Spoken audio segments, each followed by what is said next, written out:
Ku bersyukur setiap hari atas kasih dan rahmat-Mu dalam Puji Tuhan, silakan duduk. Salam sejahtera dalam kasih Kristus. Ini lagu yang dulu saya mau, belum bisa ya. Sekali Yesus tetap Yesus ya. Hah? Ini bukan ya? Oh bukan. Tapi memang lagu ini sangat indah gitu ya. Sekali Yesus tetap Yesus. Ngucapinnya gampang kan ya, sekali Yesus tetap Yesus, bisa keluar air mata kita waktu mengucapkan itu. Tapi di dalam perjalanan kehidupan, di dalam proses kehidupan, kita masih sanggup gak gitu. Wih. Ada badai. Kok tiba-tiba bisa kelipat sendiri ya? Nah, kalau kita penuh dengan ketakutan pasti begitu. Kok tiba-tiba bisa kelipat sendiri ya? Terus negative thinking, jangan-jangan ada yang ngelipat gitu ya. Kalau di rumah kan begitu ya. Kalau di rumah, siapa ya? Terus kita berasumsi. Puji Tuhan, saya mau mereview sedikit tentang minggu yang lalu. Saya kasih judul begini, bertahan atau bertumbuh. Terus penutupannya saya buat bertahan dan bertumbuh. Karena itu yang Tuhan mau. Tuhan gak kasih tawar gini, mau bertahan atau mau bertumbuh. Tuhan kasih kasih perintah kepada kita bertahan dan bertumbuh gitu. Kalau bertahan aja terus kita stuck di situ, terus kita tidak bertumbuh, ya nggak bisa juga, kita nggak mengikuti kehendak Tuhan. Jadi bertahan dan bertumbuh. Judulnya aja ingat gitu. Jadi setiap kita dengar firman Tuhan, mungkin kita nggak bisa lihat semuanya. Jadi kayak orang bikin skripsi kan pasti dikasih judul dulu. Judulnya kita bawa ke dosen. Nah, dari judul itu nanti kita baru bisa bikin itunya ya, makalah-makalahnya gitu, bikin terus itunya apa pembagiannya. Jadi minimal ketika kamu mendengar firman Tuhan, kamu ingat judulnya apa minggu yang lalu. Di situ saya waktu kemarin Matius 13 ayat 22 bahwa kehidupan ini bisa terhimpit ada perumpamaan terhimpit oleh semak duri. Ya, saya nggak jelaskan 4 jenis tanah, tapi cuma saya jelaskan yang ketiga yaitu semak duri. Semak duri itu bisa aja kekhawatiran, bisa aja kekayaan ya, itu menjadi semak duri yang membuat kita mungkin bisa bertahan tapi nggak bisa bertumbuh gitu, kegencet gitu oleh semak-semak duri gitu ya. Kekayaan yang berlimpah kah? Orang makin kaya makin nggak pernah puas, bener nggak? Makin kaya makin nggak pernah puas, kepingin lagi yang lebih banyak, kepingin lagi yang lebih banyak. Makanya ketika kita diberkati, berkat itu bisa menjadi satu berkat yang memberkati hidup kita, tapi dia juga bisa menjadi bumerang yang akhirnya kita jatuh di dalam kekayaan yang berlimpah itu. Makanya kita harus hati-hati, di situ ada semak duri. Lalu dilanjutkan dengan Mazmur 73. Asaf bertanya, kenapa orang fasik dia hampir-hampir terkecoh? Kenapa orang fasik lebih beruntung, lebih sukses, lebih kaya gitu ya daripada dia yang beriman, yang percaya kepada Tuhan. Nah ini kan pertanyaan kita semua, seringkali kita bertanya begitu. Kenapa orang yang gak percaya Tuhan, orang yang ke gerejanya hilang timbul, bolong-bolong, tapi dia sukses, dia kaya. Saya yang setia sama Tuhan, hidupnya kok begitu-begitu aja. Setelah kita dengar firman Tuhan, yang kagak datang kita boleh dengar YouTube-nya. Asaf tadinya hampir aja dia kejebak dengan pertanyaan dia yang seperti itu. Orang fasik lebih beruntung daripada dia. Tapi ketika di ayat 16-17, ketika aku masuk ke tempat kudus Tuhan, aku tahu Allah menempatkan mereka di tempat yang licin dan tergelincir, akhirnya binasa. Kadang-kadang Tuhan izinkan kita ditaruh di tempat yang mungkin yang tinggi banget, yang orang lain gak bisa jangkau. Sehingga kita menjadi sombong, kita lupa ternyata disitulah tempat kita tergelincir. Asaf baru mengerti kenapa bisa terjadi begitu? Setelah dia masuk ke dalam tempat kudus Tuhan. Artinya setelah dia masuk lebih dekat mengenal Tuhan. Dan dia menjadi lebih intim dengan Tuhan. Seperti di pelajaran tabernakel, ketika kita menyembah dia masuk dari halaman ke tempat kudus. Lalu sampai ke ruang maha kudus di mana hanya Tuhan dan kita. Dulu imam besar dengan tabut perjanjian, hadirat Tuhan ada di sana. Nah, tapi setelah kita mengerti Tuhan sekarang ada di hati kita, bukan hanya di bait Allah yang sudah runtuh itu. Kita menyembah dia, kita masuk dan kita hanya merasakan ada Tuhan dan saya saja. Sampai air mata berkecucuran mengalir gak terasa. Sampai kayaknya kita gak berkata-kata tapi hati kita udah keluar tumpah ruah di hadapan Tuhan. Waktu saya dipenuhkan Roh Kudus seperti itu. Mulut gak bisa mengucapkan doa, tapi hati saya seperti berkata-kata dengan Tuhan. Tuhan ada di situ. Nah, itu kita mesti merasakan keindahan yang seperti itu.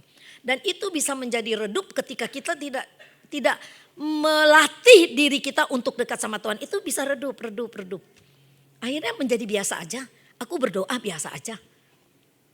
Tapi ketika hubungan kita dekat sama Tuhan, ketika kita masuk ke tempat kudus seperti Asaf, dia bisa melihat satu perbedaan.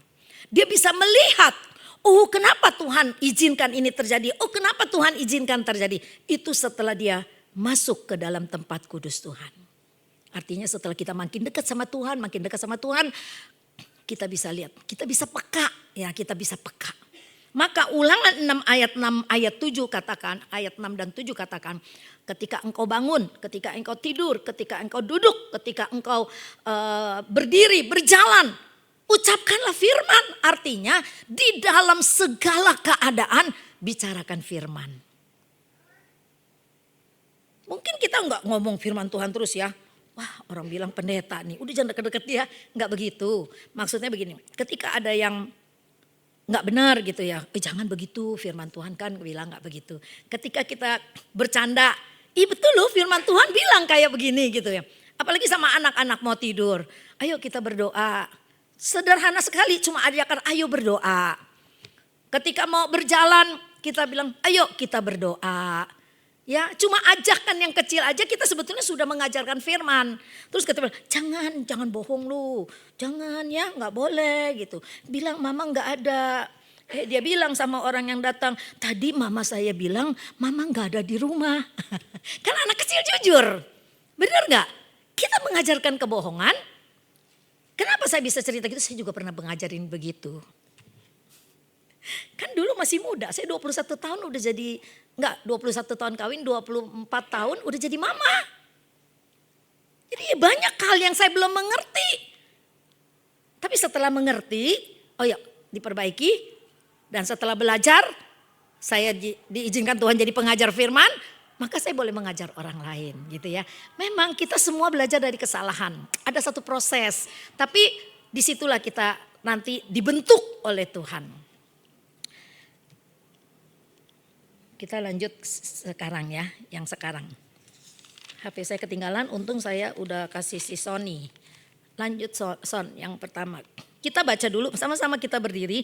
Kita baca dulu Yesaya 42 ayat yang ketiga. 1 sampai 3. Yesaya 42 ayat 1 sampai 3.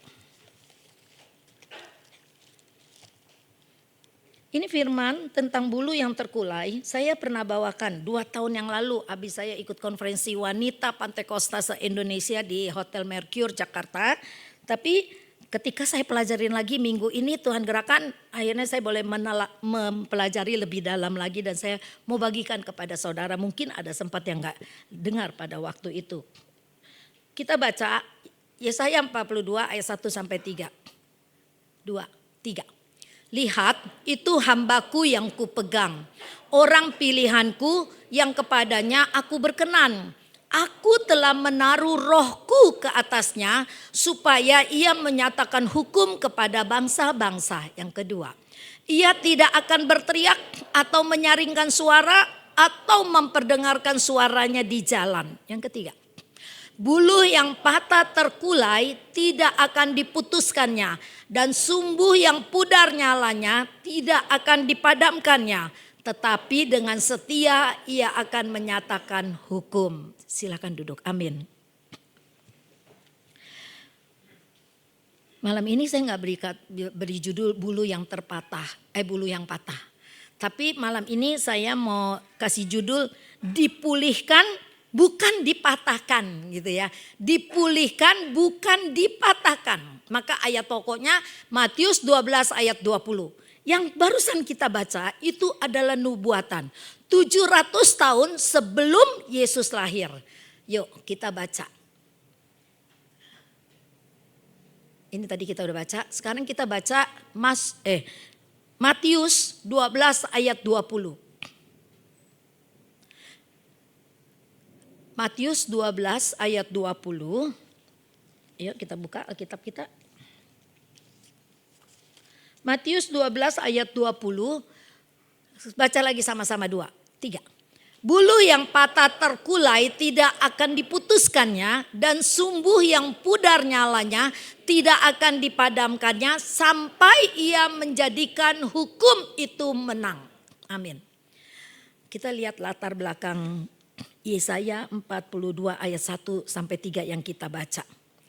Latar belakangnya ayat itu keluar adalah ayat penghiburan untuk bangsa Israel yang pada waktu itu terbuang. Nah ini gambarnya bagus banget ya. Itu sebetulnya masih terang tuh ya lampunya ya, lilinnya ya. Yang redup tuh udah kecil apinya gitu ya. Bulu yang terkulai itu adalah seperti akar alang-alang. Akar alang-alang tahu kan rumput terus banyak yang tinggi-tinggi itu. Yang gede-gede itu alang-alang gitu. Bukan gede sih, panjang-panjang tinggi-tinggi, lebih tinggi dari rumput. Dan dia seringkali kan dia seperti kayak ada kayak sedotan sebetulnya kalau kita cabut. Nah itu udah terkulai, hampir patah. Itu yang firman Tuhan bilang bulu yang terkulai, yang hampir patah itu dan pelita yang redup itu hampir mati.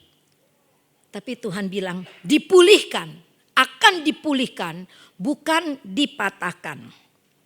Nah, waktu zaman Yesaya, Israel di pembuangan Babel itu ada di titik yang paling rendah. Mereka ada di titik yang paling rendah. Betul-betul seperti dilupakan oleh Tuhan. Betul-betul seperti nggak ada pengharapan lagi. Lagi kecewa. Apa kesalahan mereka? Mereka mengabaikan, salah satunya adalah mereka mengabaikan sabat. Sabatnya itu, ini gambarnya pembuangan orang Israel. Sabatnya itu begini, ada satu hukum Taurat yang menyatakan begini. 6 tahun mereka diwajibkan bekerja, bercocok tanam, menggarap tanah. 6 tahun. Terus bekerja menggarap, bercocok tanam. Tahun yang ke-7 mereka harus berhenti. Tanah itu harus diistirahatkan. Ini peraturan gitu loh, ini perintah Tuhan. Jadi bangsa Israel itu tidak melakukan itu. Mereka bekerja terus sampai tahun ke-7 terus mereka bekerja. Tuhan marah karena itu perintah.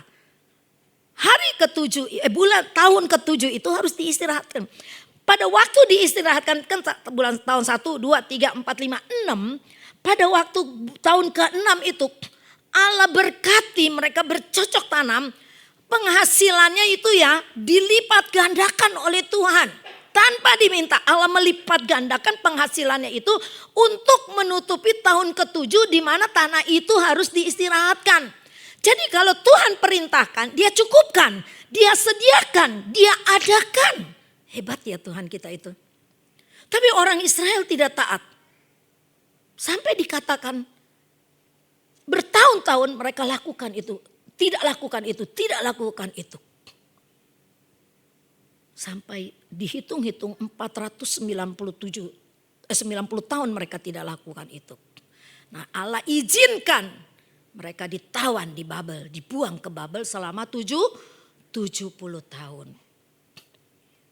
Nah, hidupnya susah, ada di titik yang terendah. Mereka menjerit kepada Tuhan. Dan Tuhan dengar.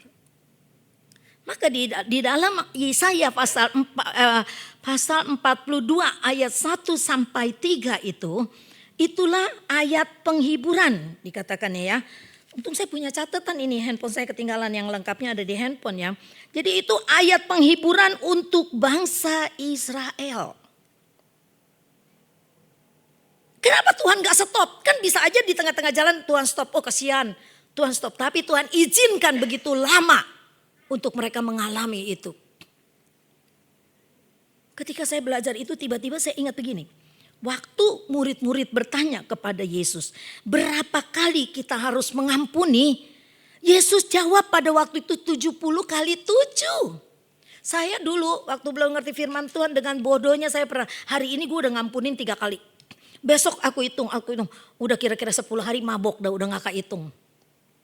Berarti pengampunan yang kita berikan kepada orang lain itu nggak bisa dihitung. Artinya setiap saat ada kesempatan mengampuni, kita mengampuni. Maka bangsa Israel Tuhan izinkan itu terjadi begitu lama dan Tuhan tidak stop penganiayaan itu, keadaan yang di titik terendah itu. Rupanya Tuhan kasih kesempatan untuk memperbaiki diri, kasih kesempatan untuk bertobat, kasih kesempatan untuk menyadari, oh iya aku sudah melalaikan perintah Tuhan, aku tidak melakukan perintah Tuhan. Jadi proses yang terjadi di dalam kehidupan kita itu, kita harus seperti Asaf ketika aku masuk tempat kudusku. Ketika hidup kita nyaman, biasanya kita gak terlalu dekat sama Tuhan. Ketika hidup kita nyaman, kita sibuk meeting, undangan, dinner, sibuk. Tapi ketika kita di dalam keadaan yang begitu susah dan sulit, disitulah kita mencari Tuhan dengan sungguh-sungguh. Apa Tuhan marah, Tuhan abaikan? Tidak. Tuhan terima kita asal kita mengerti di mana yang sudah kita lakukan, yang sehingga Tuhan izinkan ini terjadi. Kok lama banget prosesnya Tuhan. Orang lain seminggu diproses udah keluar, ada jalan keluar. Orang lain 2 tahun udah ada jalan keluar. Saya 10 tahun belum ada jalan keluar. Mungkin kita belum menyadari kekurangan kita, kesalahan kita. Jadi bukan berarti Tuhan mau mematikan kita, tapi tidak, Dia memberikan kesempatan kita untuk menyadari, bertobat dan kembali pada jalan yang benar. Ada ayat penghiburan.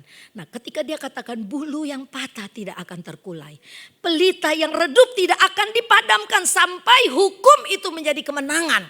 Artinya di dalam proses itu Tuhan akan teruskan rencananya sampai rencananya itu jadi dalam kehidupan kita. Maka kita harus bertahan, bertumbuh bersama Tuhan. Nah, tapi kan kita kebanyakan gak bertahan. Kebanyakan kita udah gak bisa bertumbuh lagi. Orang dulu sangat sederhana. Orang dulu sangat menerima apa adanya. Beda dengan orang sekarang, berpendidikan, banyak duit, banyak kesempatan gitu loh. Tapi orang dulu kayaknya kok lebih setia gitu ya. Kok lebih nerima, udah memang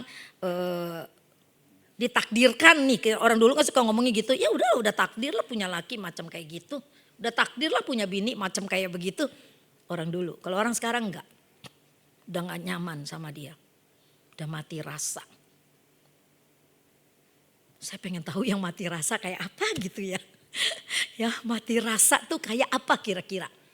Itu kali yang Tuhan bilang, seperti garam kalau udah jadi tawar nggak bisa lagi diasinkan. Ya mati rasa ya cintanya udah habis, nggak ada gitu. Saya harap di sini nggak ada ya. Makanya ketika saya belajar firman diingatkan lagi itu retret di Renata. Ketika Pastor Jonathan Aprianto berbicara. Kita harus jatuh cinta berkali-kali dengan pasangan yang sama. Mungkin gak tiap hari kita jatuh cinta, gombal. Tapi mungkin dalam 1-2 tahun kita pernah mati rasa dengan orang yang mendampingi kita, janji altar. Tapi tahun ketiga kita jatuh cinta kembali karena kita udah mengampuni dia. Amin. Gak ada yang berani bilang amin. Takut ya? Takut bilang amin. Takut gak bisa melakukannya, bener gak? Bener gak? Gak apa-apa, ngaku aja sama Tuhan, jangan sama saya. Karena saya juga diproses luar biasa itu. Tapi akhirnya bisa jatuh cinta kembali, itu diganti dengan kasih agape gitu. Dulu kasihnya eros, dulu berubah jadi kasih filia, berubah menjadi mati rasa, nggak ada lagi cinta. Tapi ketika kita mau terus dekat sama Tuhan, Tuhan pulihkan. Makanya ayat Matius 12 ayat 20 itu sangat indah dan sangat dalam.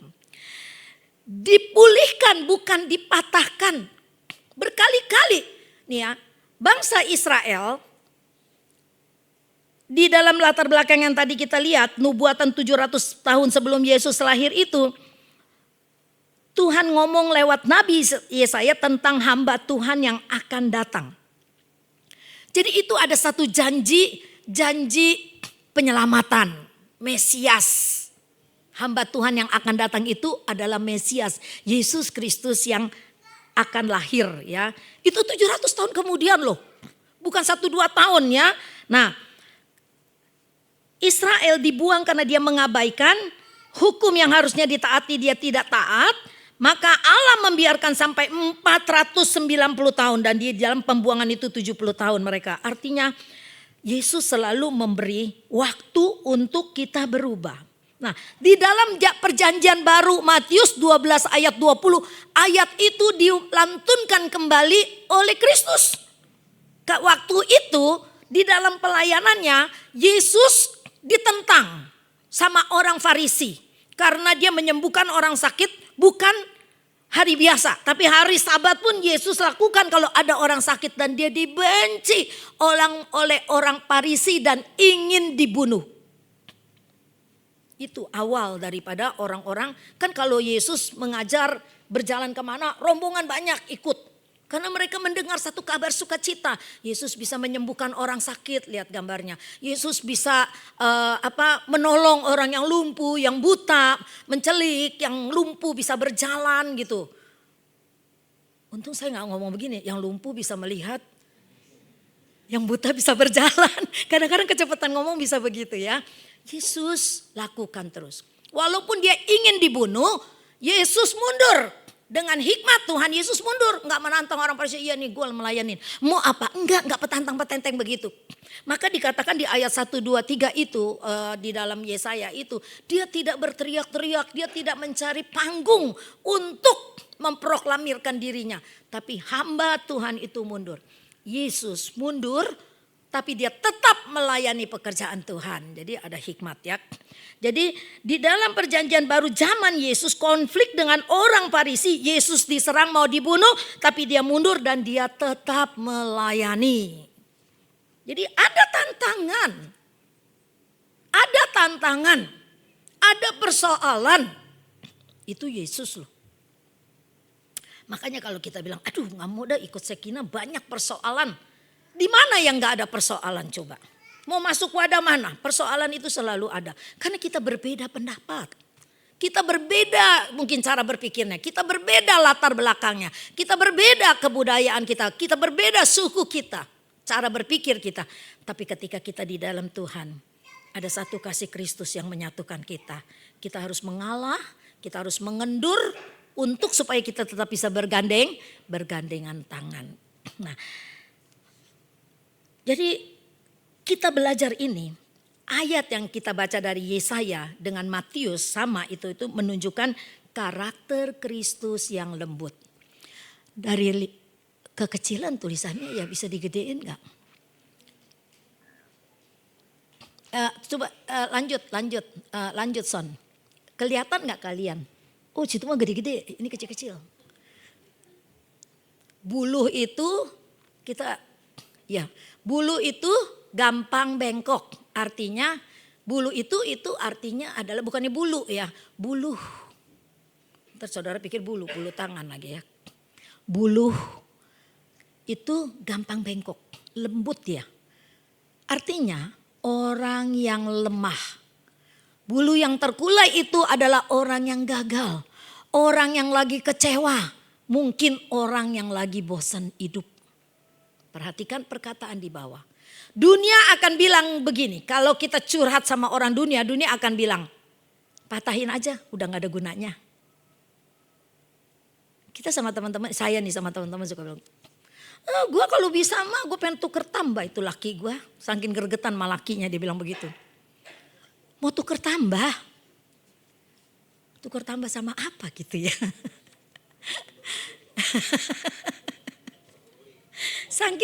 Saking gergetan sama lakinya bilang, kalau bisa gue tuker tambah, gue mau tuker tambah gini. Padahal bercanda aja, jangan nanti Tuhan marah gitu ya. Kita bukan orang dunia, kita orang Tuhan. Kita akan bilang, Yesus bilang begini. Aku akan topang, jangan patahkan. Ini Yesus kita. Ya, dia tahu orang itu lemah. Yesus nggak biarkan, udah biarin lah kita besuk yang enak-enak aja lah gitu ya.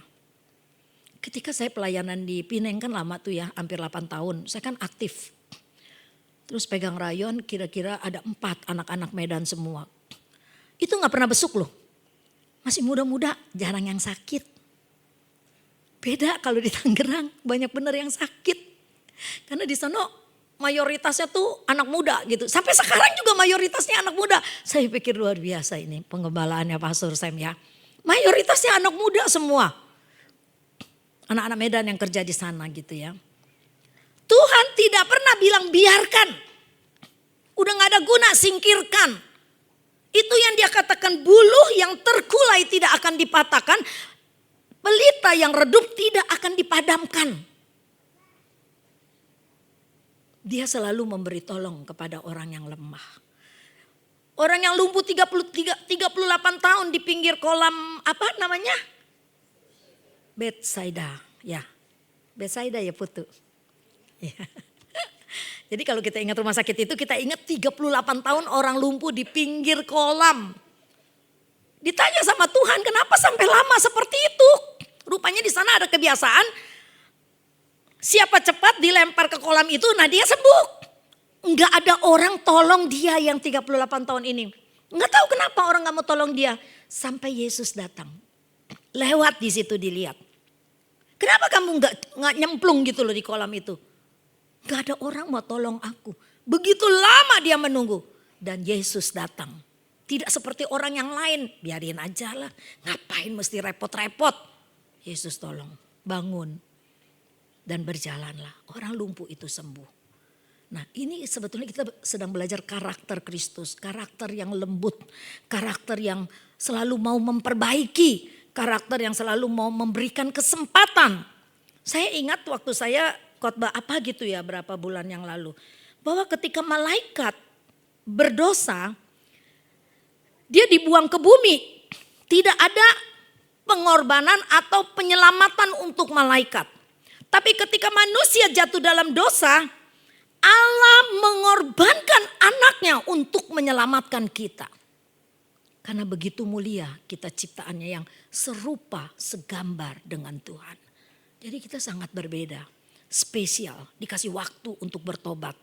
Makanya dikasih waktu, ada yang 50, ada yang 30, ada yang 70, ada yang 90. Jadi ada waktu untuk kita memperbaiki diri supaya keselamatan yang Allah sudah kerjakan di kayu salib itu tidak sia-sia. Indah banget kan ya kita kalau mengerti firman Tuhan. Terus sekarang kita masuk ke sumbu yang pudar nyalanya. Sumbu adalah sumbu yang pudar nyalanya. Sumbunya itu dulu kan ada pelita pakai sumbu kompor gitu ya. Kayak kain pel gitu loh. Kain pel yang dari benang itu kan dulu waktu belum ada listrik kan kita pakai gitu. Bukan kita, saya. Anda udah di zaman listrik ya. Saya masih sempat merasakan bagaimana tidur pakai lampu templok tuh yang ada semprong kaca itu, bukan kue semprong. Ini ya lampu templok gitu, susah amat teranginnya ya. Ini bawahnya minyak tanah, terus ada sumbunya tuh kayak kain pel, kita nyalain, bangun tidur udah pada hitung-hitung.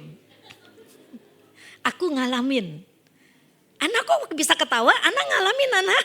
Oh anak pernah ngalamin. Ya Gen Z gak pernah, milenial juga mungkin gak pernah ngalamin. Tapi baby boomers ngalamin gitu ya. Jadi tahu ketika dibilang sumbu yang pudar nyalanya, ya itu malam masih terang, ketika pagi udah redup. Minyak tanahnya udah mau habis, sumbunya juga udah mau habis.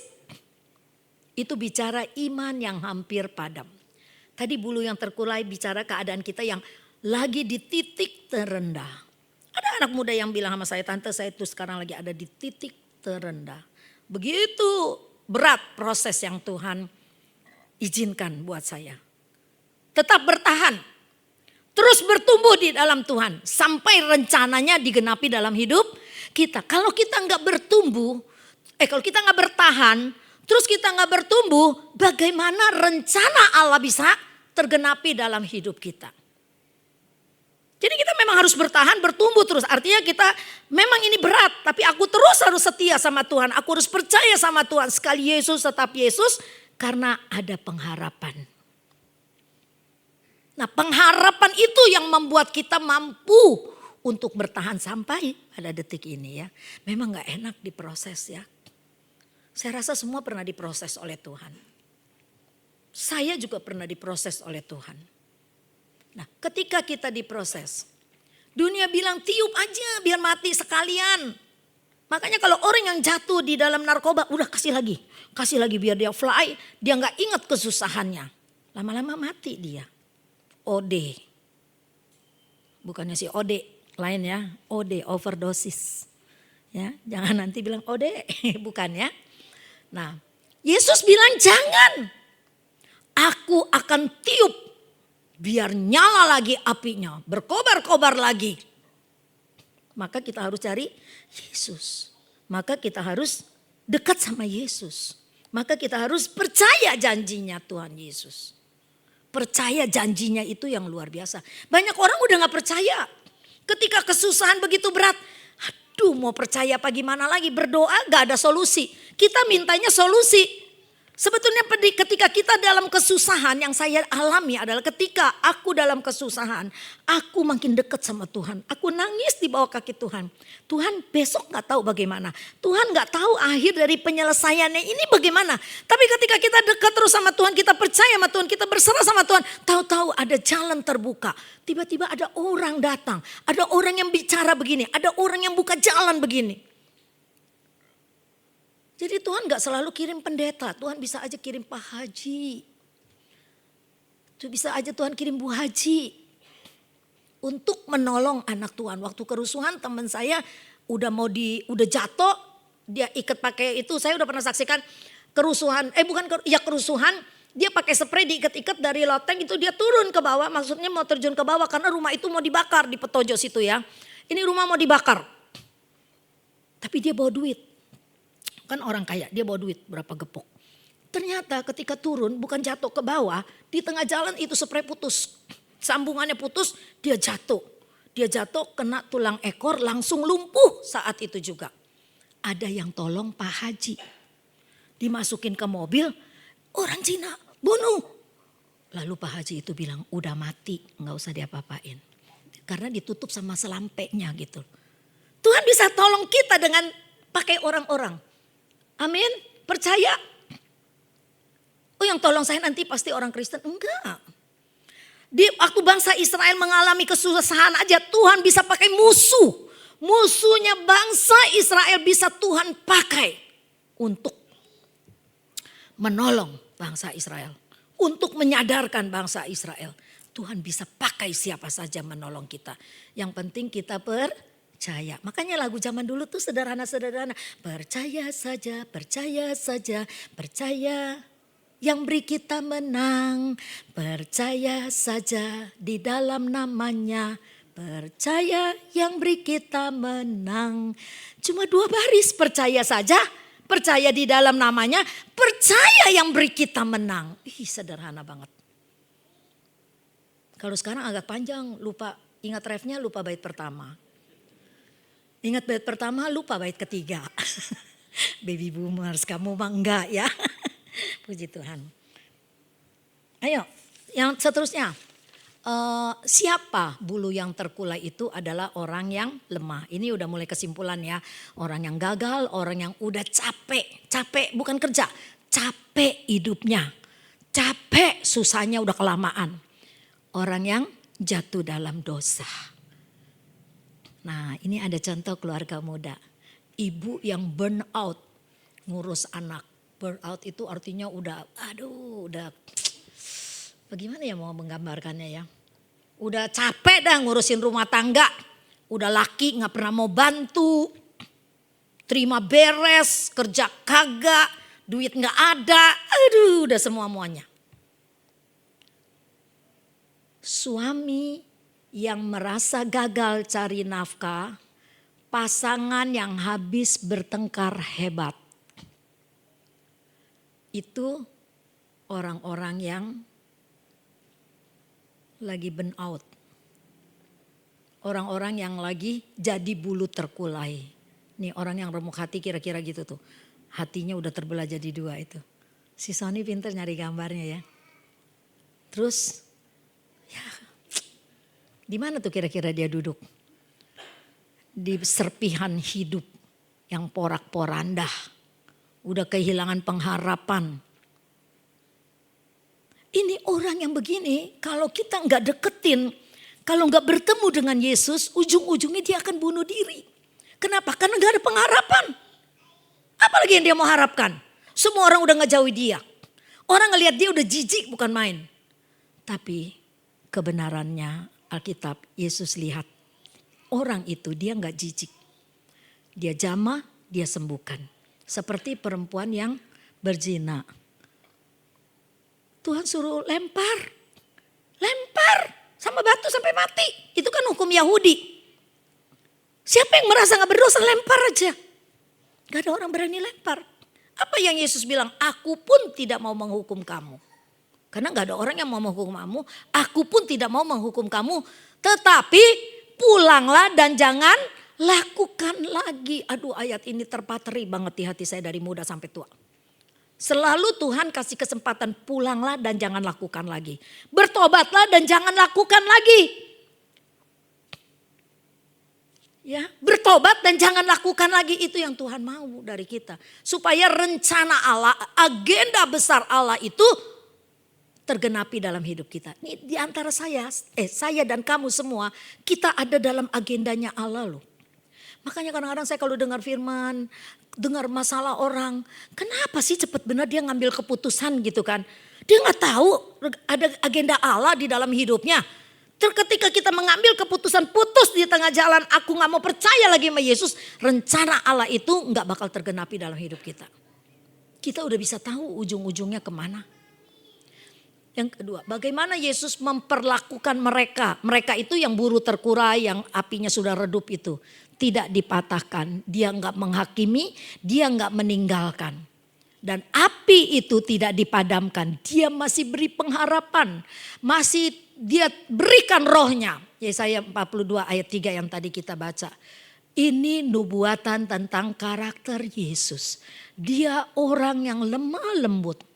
Dia Allah Yesus yang lemah lembut. Yang selalu mau memulihkan. Bukan menghukum. Bukan mematikan kita. Lanjut. Yang ketiga, apa tugas kita? Kalau Yesus nggak mematahkan, kita juga janganlah ya. Di rumah biar kita jadi tempat yang aman. Buat pasangan kita supaya betah di rumah. Dan buat anak kita supaya mereka jangan nggak betah di rumah. Takut ya kalau anak udah nggak betah di rumah berkeluyuran di luar. Laki kita demen nongkrong di ujung gang. Istri kita demen ngerumpi di rumah tetangga sampai nggak masak. Serem ya begitu ya. Jangan ya. Kita boleh keluar tapi ingat pulang ya. Jangan sampai nggak pulang. Karena rumah itu harus menjadi tempat yang nyaman. Kemana aja kita pergi aku mau cepat pulang. Istriku masaknya enak. Pete balado, bukan pete balada. Pete balado gitu ya. Di gereja bagaimana? Itu kan di rumah, di gereja. Kita jadi orang yang nguatin. Jangan ketika ada orang yang curhat. Iya loh, Tante Nila cuma perhatikan dia doang. Kita mah enggak emang. Makanya udah kita gak usah ikut Sekina. Dia cuma ngeliat yang itu tuh. Yang rumahnya di Modern Land. Untung enggak ya. Yang di pelosok mana aja saya kunjungin. Karena saya cinta jiwa-jiwa. Saya senang melayani pekerjaan Tuhan. Mau masuk gang kecil? Oke. Parkir mobil depan rumahnya oke. Mau di restoran lebih oke lagi. Ya, di mana-mana oke gitu kayak Coca-Cola ya. Makanya ketika ada orang curhat, jangan kita kasih pandangan yang membuat dia makin terjerumus. Misalnya, waduh HP tante lowbat, tinggal 1. 1 garis masih mendingan, angka 1. Tinggal nunggu istet. Yuni keluarin, Tan ini power bank. Gitu dong jadi orang ya. Jangan bodo amat lah, ntar power bank gue habis, HP gue gak bisa hidup. Enggak, itu contoh yang sehari-hari. Jadi kita dengar keadaan teman kita, kita berusaha untuk membangkitkan dia. Ini yang suka olahraga bulu tangkis, coba siapa? Tadi saya ngelihat ya statusnya siapa, gak tahu, saya gak sebut lah ya. Aduh yang ini udah lama gak ikut Sekina, ini siapa? Tapi yang ini rajin, yang ini rajin. Nah yang ini yang rajin nih harus jadi siapa? Yang rajin nih harus jadi apa? Jadi chargerannya. Nih HP lu udah lowbat nih, gue kasih pinjam chargeran. Ayo Kemis ikut Sekina lagi. Nih bangku-bangku yang tadinya dia dudukin nih, sekarang masih kosong bilang sama dia. Nunggu lu datang. Kita harus seperti itu tugas kita. Jangan nggak mau ke gereja udah, yang penting lu datang ya. Olahraga, sehat, jasmaninya doang, rohaninya enggak. Ya, ada tugas ya pemain bulu tangkis. Yang ketawa bagian sini, yang sini mesem, yang tengah adem ayem. Ya, iya memang gitu. Setiap lihat status, oh dia lagi begini, oh dia begini, pasti ada hikmat Tuhan gitu ya. Aduh dia udah lama, aku sering WA dia bilang iya tante, iya tante. Aku sering undang kalau ada event-event, iya tante, tapi gak pernah datang. Dulu datang rajin. Nah itu harus jadi beban buat kita. Kita doa ini siapa yang dulu duduk, yang suka duduk di sebelah si ini nih, Pak Kaleb siapa nih? Yang duduk di barisan depan nih. Oh udah pindah ke belakang 2 orang, si Yosef ya. Doain siapa itu yang di sebelah si itu, Ilham. Ilham ya namanya. Siapa? Pokoknya gitu-gitu namanya, saya lupa. Nah yang di sebelah Eva itu siapa? Ya pasti suami dia, doain. Joshua suka keluar kota ya. Ayo yang di sebelah saya si Riki ini kalau gak datang, waduh kenapa nih Riki? Rik kenapa gak datang? Oh ya tante tadi saudara saya meninggal, misalnya ada keponakannya kayak gitu minggu lalu. Minimal kita 1 orang mendoakan orang di sebelah kita. Tapi kalau kalian semua ambil bagian, wow. Pasti ada kegerakan yang luar biasa. Selanjutnya Sony. Mungkin kita ngerasa kayak bulu yang terkulai hari ini, benar gak? Kan pasti ada dong di antara kita yang mengalami begitu, ya enggak? Ingat 3 hal. 1, Yesus lihat. Dia tahu kamu hampir patah, udah gak kuat, bingung, gak tahu mau cari jalan kemana. Yesus lihat. Yang kedua, dia pegang. Dia gak akan lepaskan kita.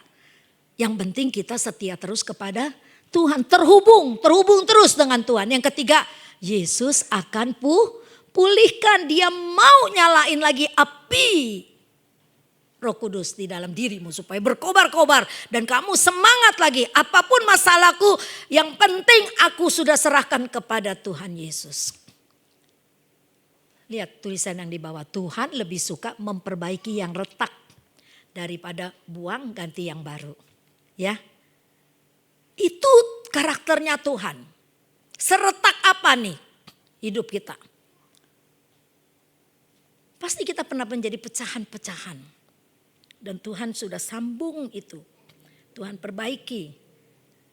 Dan dia gak buang.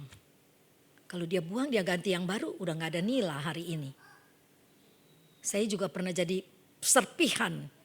Retak-retak begitu. Tapi Tuhan pulihkan, dia sambung semua. Sehingga aku menjadi pribadi yang baru. Nah itu Tuhan kita ya.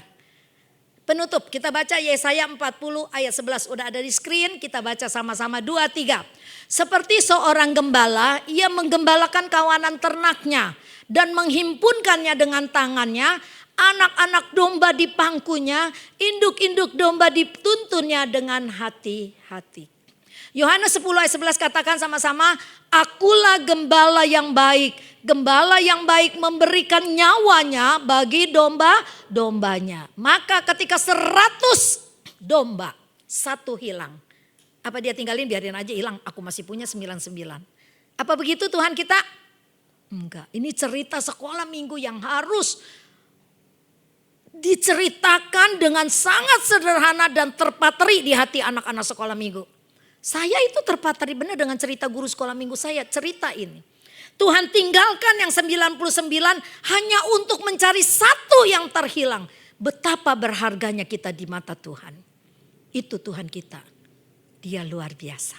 Amin. Mari kita berdiri.